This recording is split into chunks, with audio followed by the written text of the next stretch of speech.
Différentes. Aujourd'hui, alhamdoulilah, on a la chance d'accueillir notre sœur Samira Azzouz qui va nous parler de comment transmettre des valeurs aux adolescents. Donc Samira, bienvenue. Barakallahu fik.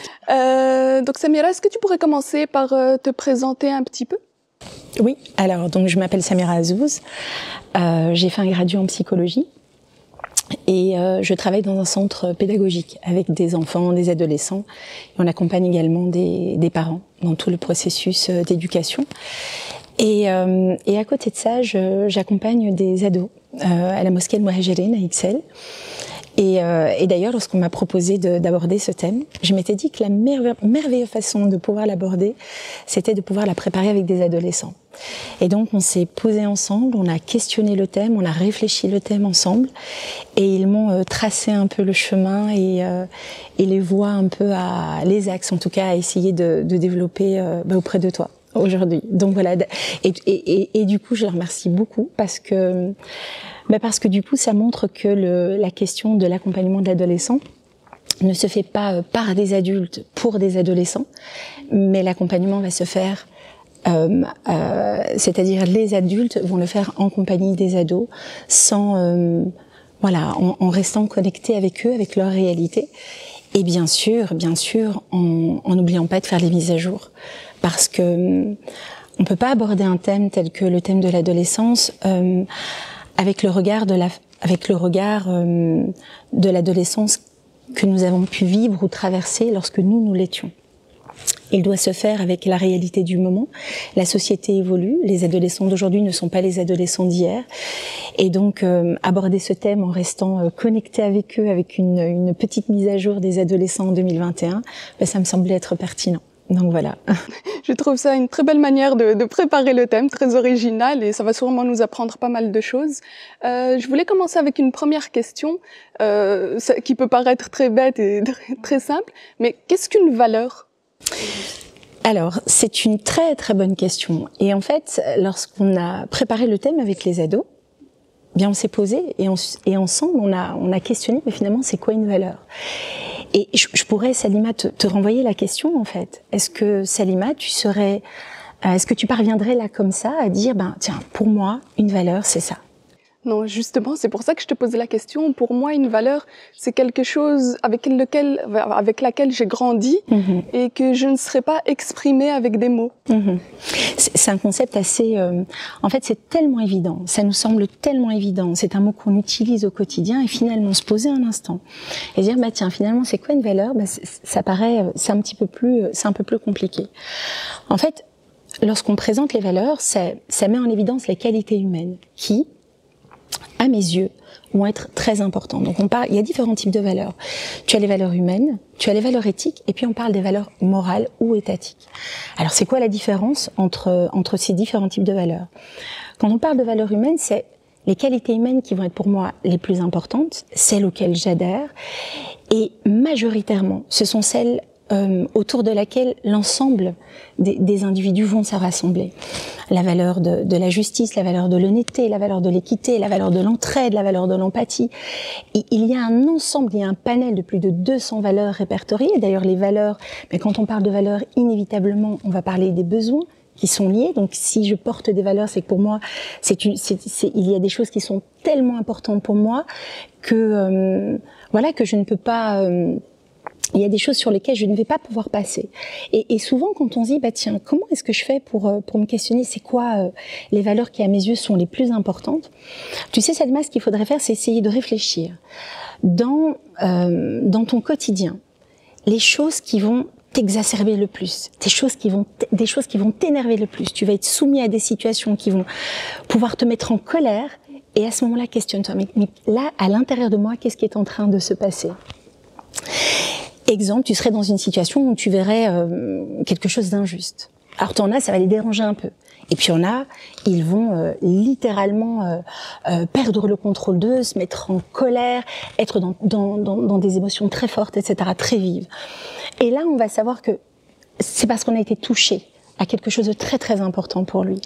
Donc les valeurs, c'est vraiment des choses auxquelles on adhère, mais qui surtout font sens pour nous et qui sont importantes et qui vont édicter ils vont me guider dans mon quotidien, guider ma conduite.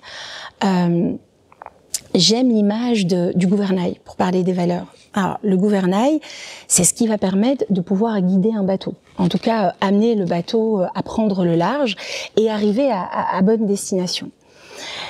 Pour que le bateau puisse avancer, il est très important de pouvoir tenir fermement le gouvernail, d'être au clair avec lui, de savoir où est-ce qu'il est, et que le gouvernail surtout soit stable.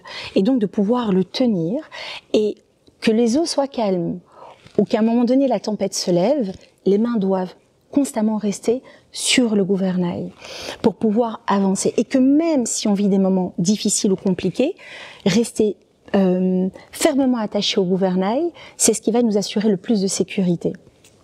Et donc pour moi, les valeurs, c'est vraiment le gouvernail, celui qui va me permettre de pouvoir avancer. À côté de ça, on a les valeurs éthiques. Les valeurs éthiques, c'est celles qui vont dicter le comportement. Donc j'adhère à des valeurs humaines, et donc à côté de ça, la valeur éthique va venir guider un peu mon comportement. Et puis on a les valeurs religieuses ou les valeurs étatiques. Alors les valeurs religieuses ou étatiques vont être liées à mon système de croyance. Donc si j'appartiens à telle ou à telle religion, eh bien, il va y avoir des valeurs qui vont m'être proposées. Les valeurs étatiques, dans tel ou dans tel état, on va prôner telle ou telle valeur. On va mettre l'accent beaucoup plus sur une valeur que sur une autre. Et c'est sur ces valeurs-là que nous ne sommes pas toujours d'accord. Donc là où souvent on va avoir des différences, c'est sur ce qui est lié aux valeurs religieuses ou aux valeurs étatiques. Ce qui est très important, parce qu'il faut surtout se rassembler autour de ce qui est commun, les valeurs humaines et la valeur éthique. Globalement, nous sommes tous au clair là-dessus. Donc voilà un peu ce qu'on peut dire sur les valeurs. Et ce qui était intéressant, Salima, je me suis fait la réflexion en discutant avec les ados. Lorsque je leur demandais un petit peu, c'est quoi des valeurs? J'étais surprise de leur capacité à être capable de les définir avec beaucoup de facilité. Des mots très simples, pas forcément complexes. Là où parfois nous, on va essayer de chercher un mot complexe pour expliquer une idée, un concept, etc. Mais de façon très simple, ils parvenaient, très simple et très spontané, à mettre des mots sur ce que c'est que les valeurs. Et ça nous donne des petits indicateurs, on en parlera par la suite. D'accord, j'ai hâte d'entendre la suite. Je vais te poser une autre question qui reste aussi dans la question du thème, parce que voilà, c'est ciblé sur les adolescents aujourd'hui, oui. Mais dans certaines régions du monde, est-ce qu'il y a vraiment une adolescence? Est-ce que c'est pas quelque chose de sociétal? Donc qu'est-ce que vraiment un adolescent? Ok. Alors à nouveau, définir ces termes-là sont importants. Et pour parler de l'adolescence, alors évidemment, te parler de l'adolescence, il faudrait 1 heure serait le faire de façon très résumée, 2 heures, voilà. Et je vais essayer peut-être de te faire un petit traçage au fil de l'histoire, au fil du temps, mais vraiment de façon extrêmement brève. Dans un premier temps, le mot adolescence, on va en parler déjà dans la Rome antique. Mais attention, ça n'a absolument rien à voir avec cette tranche d'âge dont nous parlons là, toi et moi, aujourd'hui. On parle des adolescents pour parler des hommes de 17 à 30 ans. C'est l'unique analogie que l'on va faire. Ensuite, arrive le Moyen-Âge et on va, durant la période du Moyen-Âge, parler des enfants. Puis lorsque la puberté arrive, nous parlons de l'adulte. D'accord ? Donc on ne parle pas de cette période de transition entre l'enfance et l'âge adulte. Au fil des siècles, donc les siècles on avance, on est plus ou moins au XVIIIe siècle. Et Jean-Jacques Rousseau va écrire un livre, un traité éducatif qui s'appelle l'Émile ou l'éducation.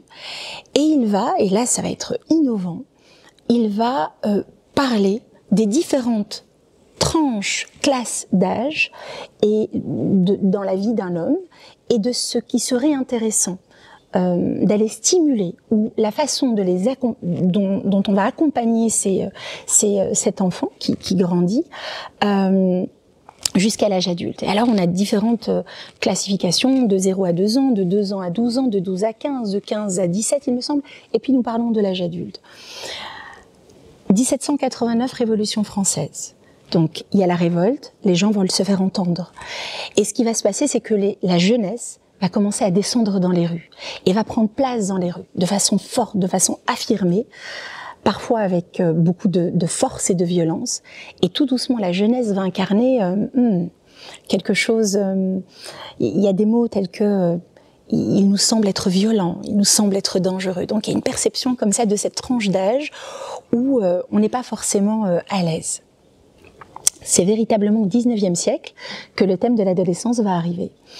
Au XIXe siècle, tout doucement, il va y avoir des ambitions éducatives pour les enfants. C'est-à-dire, bien évidemment, on ne parle pas de toutes les classes sociales. Là, évidemment, on va parler de la bourgeoisie ou de la noblesse. Lorsqu'un enfant va avoir l'âge de 12 ans, on va avoir envie de continuer à apprendre et à lui transmettre du savoir, des connaissances.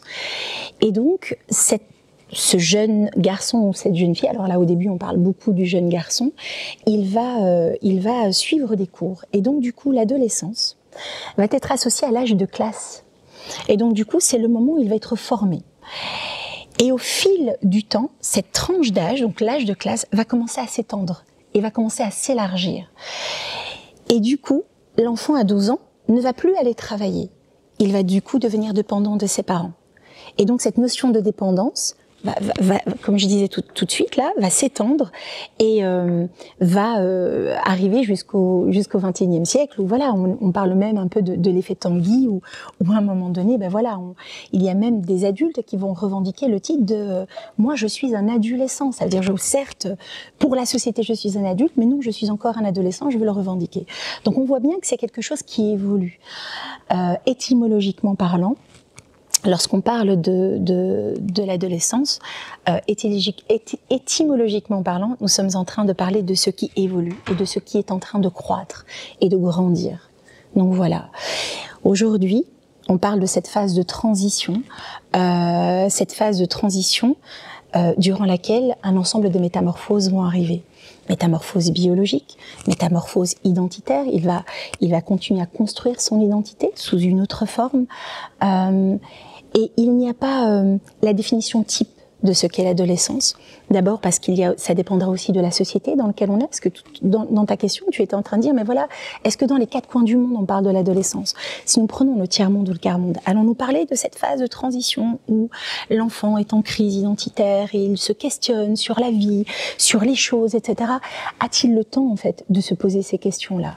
Donc, la société, la façon dont est construite la société, mettra en évidence cette période ou l'effacera parce que il n'y a pas le temps d'être un adolescent ou il n'y a pas le moyen de pouvoir exprimer les besoins qu'il pourrait ressentir durant cette période-là. Ça reste, on irait dans le quart-monde, on aurait un enfant qui exprimerait aussi des besoins, il sent aussi cette métamorphose se mettre en place, etc. Mais les besoins du moment là, immédiat, font qu'à un moment donné, il se peut que peut-être certaines choses soient mises de côté.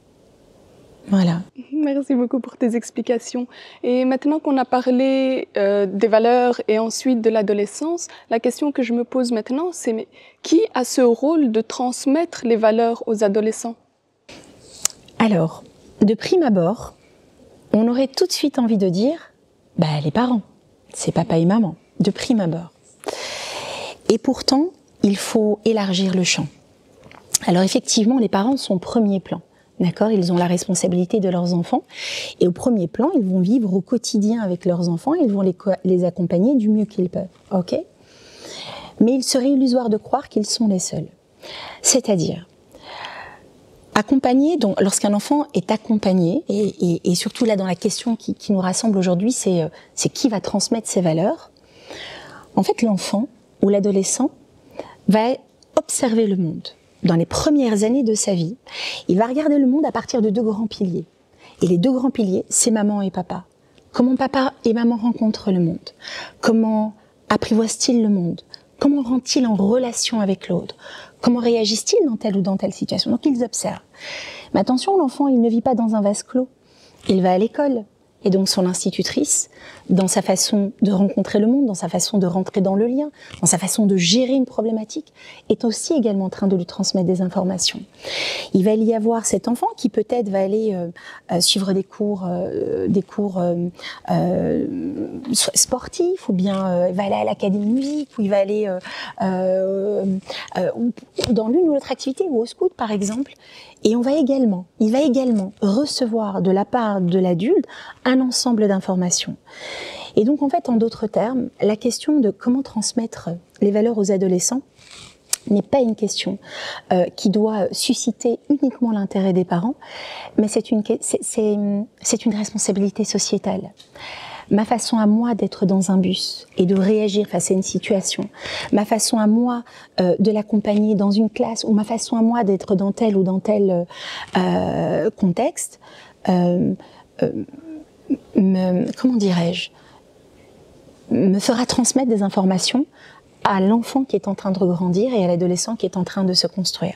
Donc nous avons tous cette responsabilité-là, et nous avons donc tous grand intérêt à être au clair avec les valeurs que nous avons envie de véhiculer, de transmettre dans la société de façon générale. Et donc, on a beaucoup parlé des adultes là, mais une petite réflexion me venait comme ça. Je me dis, un adolescent peut être un bon transmetteur envers un autre adolescent également, par exemple. Tout à fait. Et ta remarque est très très judicieuse. Dans de nombreuses situations, on va voir qu'un adolescent, d'abord lui, a reçu. Ok ? Mais attention, on n'est pas transmetteur qu'à l'âge adulte. Cela voudrait dire que ça n'est que le propre de l'adulte d'avoir ce droit de transmettre des valeurs de grande qualité. Ça voudrait dire que tant qu'on a un enfant ou un adolescent, on est capable de rien transmettre et de ne rien partager. Puisque adhérer à un système de valeurs va édicter ma conduite, eh bien ma façon de prendre place reflètera les valeurs qui me sont chères. Et donc un enfant déjà va pouvoir là me montrer et me transmettre des valeurs et ô combien de fois parce que je travaille avec des enfants et avec des adolescents. Et c'est ce que je dis souvent aux enfants, aux ados plutôt, à Muhajirine que j'accompagne.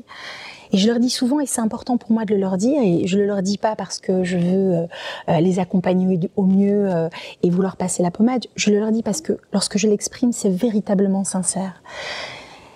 Qu'est-ce qu'ils nous apprennent parfois des choses, c'est extraordinaire. Je suis tout à fait d'accord sur ce point, parce que moi-même, j'ai travaillé avec des enfants pendant de longues périodes, et subhanallah, parfois, une semaine d'activité, et à la fin de la semaine, je me demande qu'est-ce que je leur ai appris, mais je me dis également, subhanallah, combien ils m'ont appris.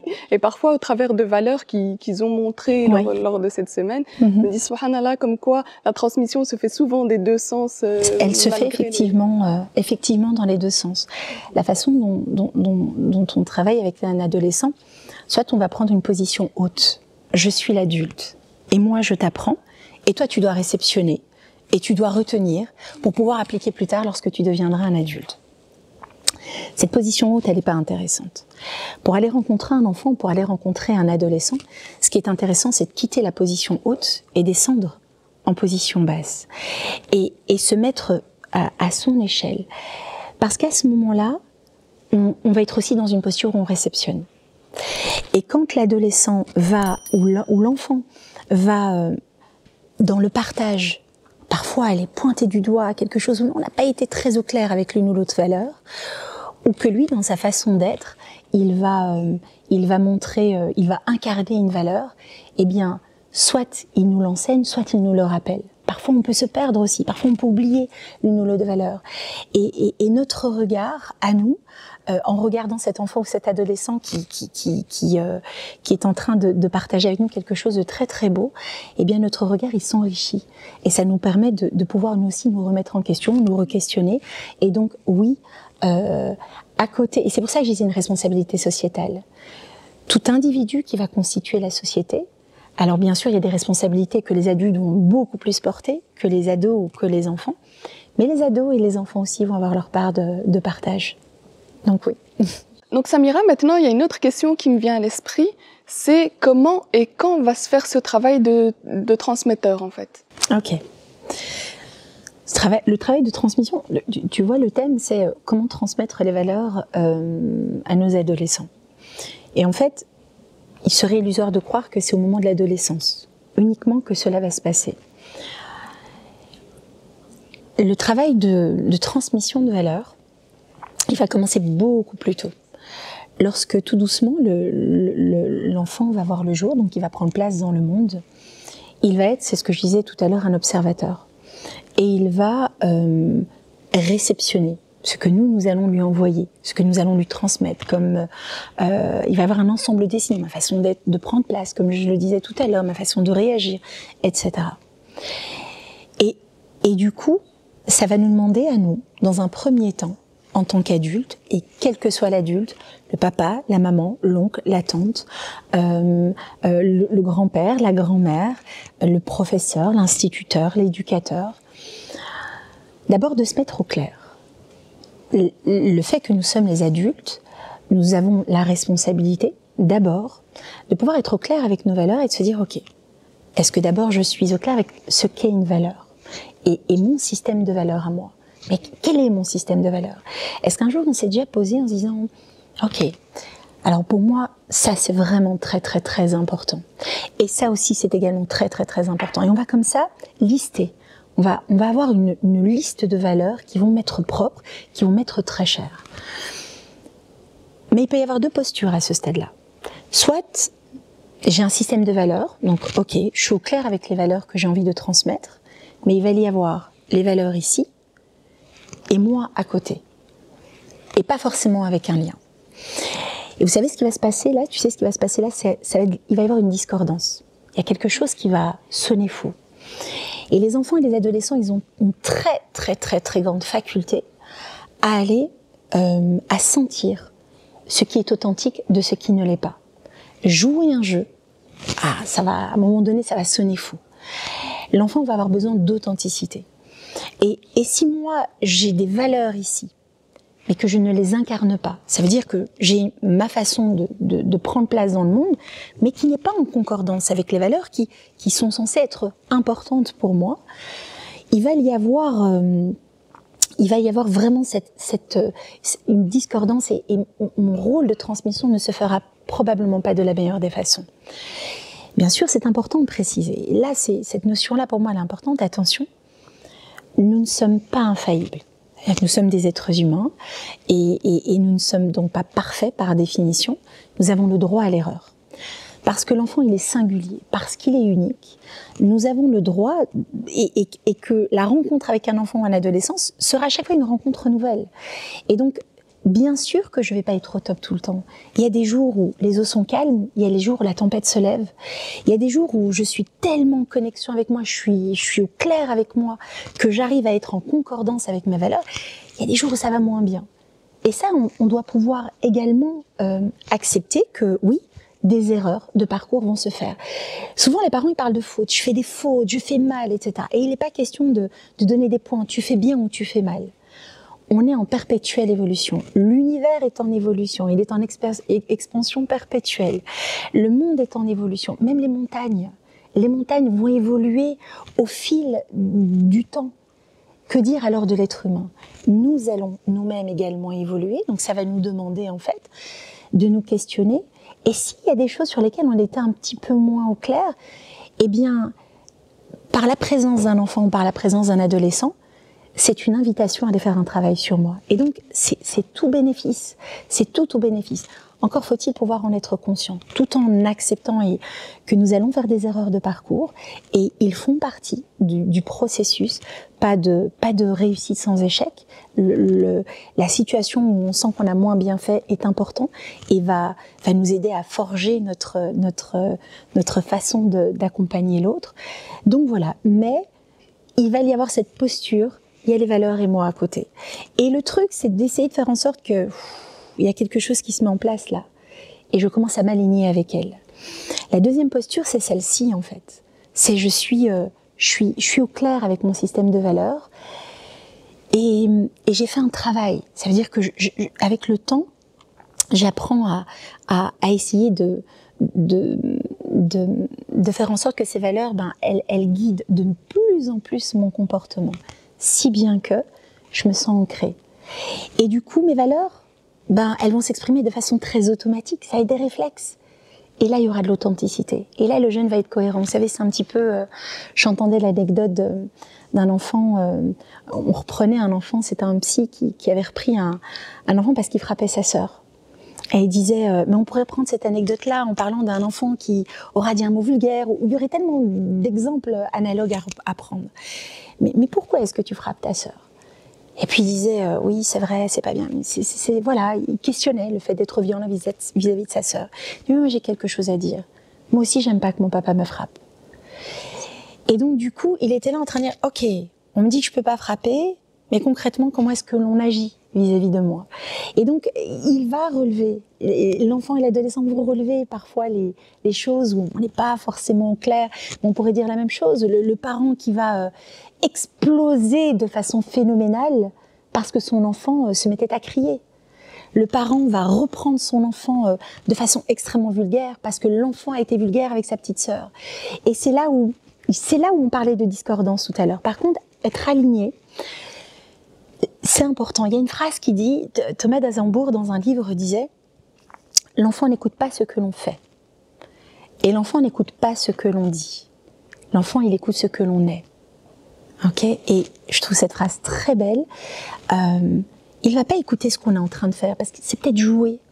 Il va pas écouter forcément ce que l'on dit, parce que ce que l'on transmet, c'est peut-être fait de façon très académique. Il faut faire ça, tu dois faire ça. Mais l'enfant, il va juste écouter ce que nous sommes.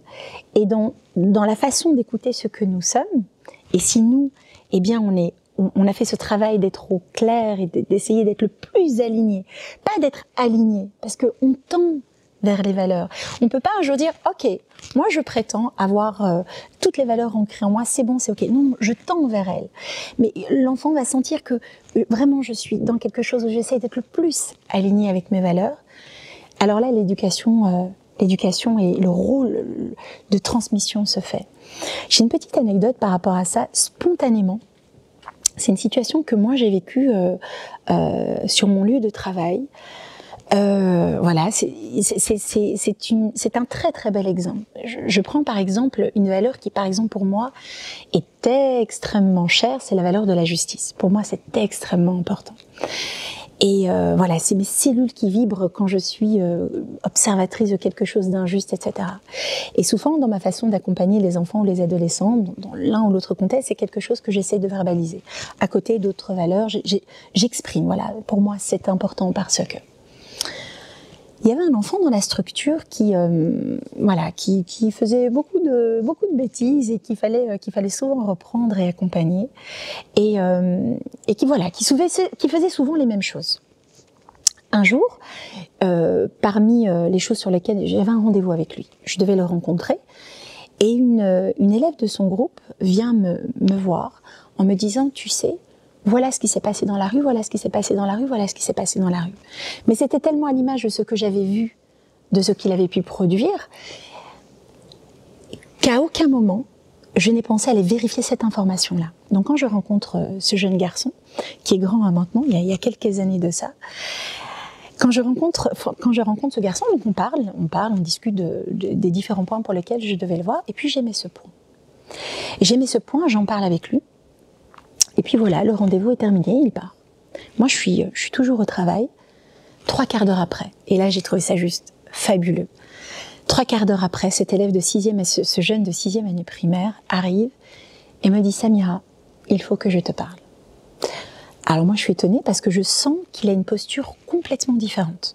Donc c'est pas la posture du garçon qui fait des bêtises, du garçon qui va vouloir dire non, c'est pas juste, qui va vouloir jouer un rôle de victime, etc. Non. Il dit, j'ai besoin de te parler. J'ai beaucoup réfléchi, j'ai besoin de te parler.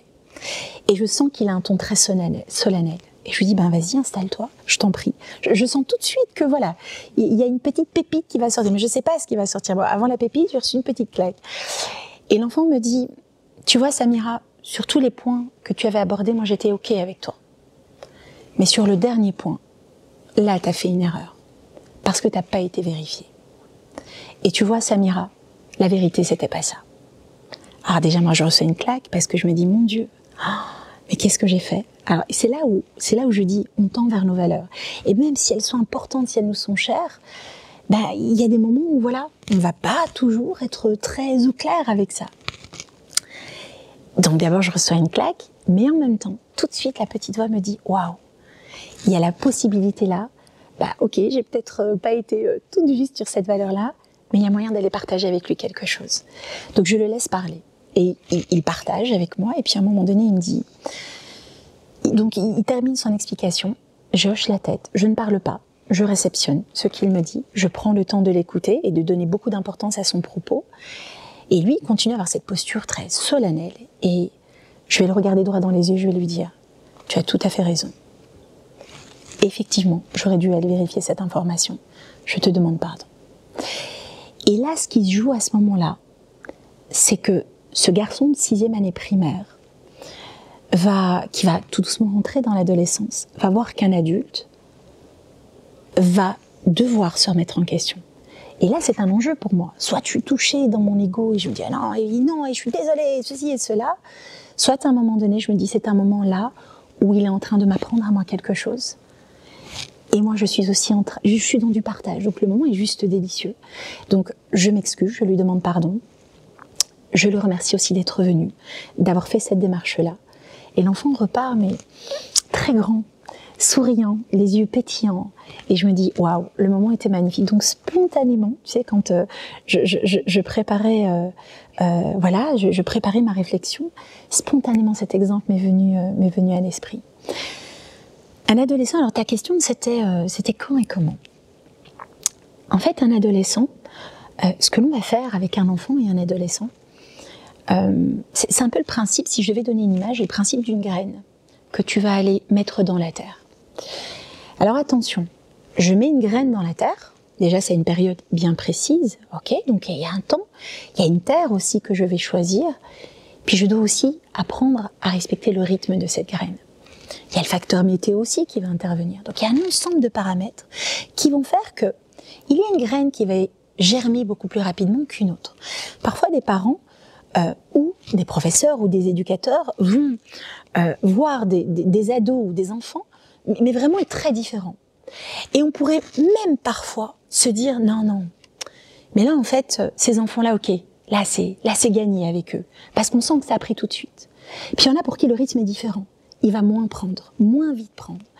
Et on va avoir l'impression que c'est peut-être plus forcément possible de pouvoir avoir quelque chose. Non, là, j'y crois plus. À un moment donné, il faut pouvoir se résigner. Et parfois, on dit ça d'un enfant, d'un ado de 13 ans, de 14 ans. Alors que ce qu'on disait tout à l'heure, une montagne va évoluer, une montagne va se dessiner au travers du temps. Et à 14 ans, on dit déjà de quelqu'un qu'il est foutu. De quoi va avoir besoin l'adolescent à ce moment-là? De notre part à nous, et bien sûr des ados qui l'accompagnent aussi, de ce regard. Et là, pour moi, c'est sans doute l'une des choses qui est la plus importante, de ce regard qui va aller capter le merveilleux de sa personne. Parce qu'il y a du merveilleux en chacun de nous. Mais il ne faut pas juste le dire. Ça ne doit pas juste être un bel adage ou quelque chose qui va m'accompagner. Non. Il faut être au clair avec ça. Il faut tellement être au clair avec cet élément-là que voilà, ça doit être quelque chose qui doit nous accompagner en permanence. Et d'aller regarder, d'aller chercher le merveilleux de ce qu'il est. À côté de ça, bien sûr, il nous propose ce qu'il fait, ce qui est à reprendre, etc. Mais quand on va aller voir le merveilleux, il nous offre le point de connexion. Ok, je vais aller lui transmettre l'information, que j'ai vu ça de lui, que j'ai perçu ça de lui. Et vous savez, Salima, si moi un jour je me pose avec toi et que j'ai waouh, moi j'ai vu que tu étais capable de ça, ou j'ai vu que tu étais capable de ça, juste questionne-toi l'émotion que ça te fait. Et questionne-toi, est-ce que ça a un effet booster ou pas? Mais clairement qu'on a envie de produire plus, de produire même mieux. Et cette graine qui, pour certains, va mettre un petit peu plus de temps à germer, d'accord? Ou comme pour d'autres, pas question, une interdiction totale et absolue d'avoir un regard figé sur lui. Parce qu'il y en a pour qui la graine va germer et la fleur va éclore à 14-15 ans, c'est pas la majorité. Il y en a pour qui ça va se passer à 18 ans, il y en a pour qui ça va se passer à 19 ans. Mais tu sais, le moment où la fleur, elle va éclore, elle ne va pas éclore. Alors bien sûr, il y aura un déclic, une rencontre, quelque chose qu'on aura entendu, une situation vécue, qui va faire qu'à un moment donné, ok, il y a le truc qui prend, mais à ce moment-là, tous les moments où j'ai été arroser cette graine, où papa et maman ont été arrosés la graine, où le professeur a été arrosé la graine, où l'éducateur, ou l'oncle, ou la tante a été un jour déposé une chose sur moi et une autre chose sur moi, ça va prendre sens. Il va y avoir comme une Oui, il y a quelque chose qui va se mettre en mouvement. Et donc, du coup, notre responsabilité importante à nous est de parvenir à toujours avoir ce regard qui va l'accompagner, mais un regard positif, un regard bienveillant, tout en ayant un regard qui va aussi percevoir ce qui ne va pas. Souvent, ce que je dis, c'est qu'un adolescent, il a une porte avec une serrure et chaque serrure est une serrure unique. Il va nous falloir à nous, les accompagnateurs, prendre le temps, et parfois ça prend beaucoup de temps, prendre le temps d'aller trouver la bonne clé qui ouvre la bonne serrure. Ça prend du temps. Une fois que la clé est trouvée, mais comment est-ce qu'elle se fait? Comment est-ce qu'on fait pour trouver cette clé unique qui ira dans cette serrure unique? C'est par le lien, par le contact proche, par l'écoute, par le fait de le considérer pour ce qu'il est, par le fait de lui donner une place dans la discussion. Lorsqu'il va prendre le temps de parler, eh bien on l'écoute et on considère que ce qu'il a à dire peut être intéressant. Nous ne sommes pas d'accord avec tout. Il n'est pas question de lui dire « tu es merveilleux, tout va bien, être choqué avec tout ce que tu dis ». Non, mais qu'il puisse sentir qu'on lui donne cette place. Et une fois que l'ado sent qu'il y a quelque chose là qui se met en lien, eh bien, on va trouver la clé. Et une fois que la clé est mise dans la serrure, il va nous autoriser plein de choses. Et parfois même d'être très dur avec lui. Alors, quand je dis très dur, c'est pouvoir le reprendre, parce qu'il faut un cadre. Le cadre est important. Mais dans ce cadre, il va tout accepter. Le moment où on va le regarder avec un regard merveilleux, mais les moments où on va le regarder avec un regard plus terrible ou plus grave, là, il va pas se dire, ouais, il va pas prendre une position forcément de victime. Il va prendre une position, il va accepter et il va entendre ce que l'on dit, peut-être pas tout de suite, mais il y aura un travail qui va se faire parce qu'il sait que là il y avait un partage bienveillant. Et donc voilà, ça nous demande à nous, en tout cas un petit outil pour nous aider à être dans ça, c'est vraiment de ne pas avoir ce regard figé et de se dire ok, il est en évolution et jamais je dois me dire que ce jeune-là ou ce gamin-là, il est foutu. Donc voilà. J'étais vraiment prise par... Désolée. J'étais vraiment prise par tout ce que tu viens de dire et j'aurais encore énormément de questions à te poser, mais je pense qu'on arrive vers la fin. Du coup, je vais te poser une dernière question, c'est vraiment par curiosité. Oui. Tu as dit au début que tu travaillais le week-end avec des adolescents et que tu as justement préparé donc cette petite conférence avec leur aide. Et du coup, je me demandais qu'est-ce qui en est ressorti et qu'est-ce que les adolescents ont ressorti de ça lorsque tu leur as posé la question sur les transmission des valeurs, etc. Alors, il y a eu beaucoup de revendications. D'abord, il y avait beaucoup de partage. C'est un moment très riche. Et vraiment, je les en remercie profondément pour ça, parce qu'ils me nourrissent. Mais ça, ils le savent. À chaque rencontre, je suis... Enfin voilà, ils me nourrissent beaucoup et vraiment, le partage, en tout cas sur ce thème-là, l'était tout autant. Il y a beaucoup de choses qui sont venues. Alors, si je devais résumer, beaucoup expliquaient l'autorité, pour nous, oui, on comprend que l'autorité, elle est importante. Donc c'était, ok, l'autorité est importante, le cadre est important.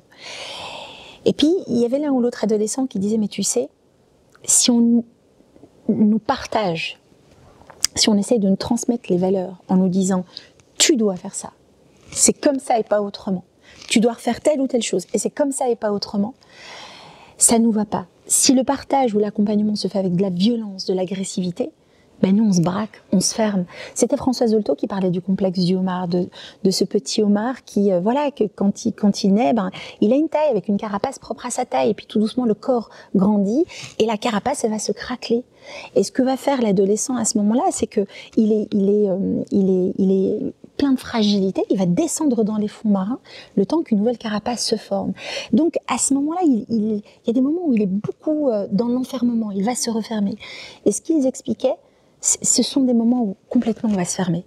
On va plus rien savoir entendre. On va plus rien avoir envie de remettre en question ou de questionner parce que là, l'environnement ne nous semblait pas favorable. Et il mettait beaucoup en évidence cette notion de s'il y a de l'agressivité, s'il y a de la violence, eh bien, on ne saura rien nous apprendre et ça sera inefficace. Ce qui était beaucoup revenu aussi, ça c'était très beau à entendre, c'était on a besoin de sens, on a besoin de comprendre. Le mot comprendre était souvent venu. Alors attention, oui, ils ont besoin de comprendre et bien sûr on doit les amener, parce que déjà quand ils nous disent mais pourquoi, parce que nous on sait pourquoi. Et c'est là où je dis que nous on grandit avec eux, parce qu'il faut que nous aussi on aille se questionner sur ces choses-là. Et à un moment donné, une fois qu'on a expliqué, et qu'on a pris le temps d'être au clair, d'abord on sent que ça a du sens, que c'est cohérent ce que l'on dit, donc le besoin de sens, d'abord, est-ce que ça a du sens que je vais transmettre?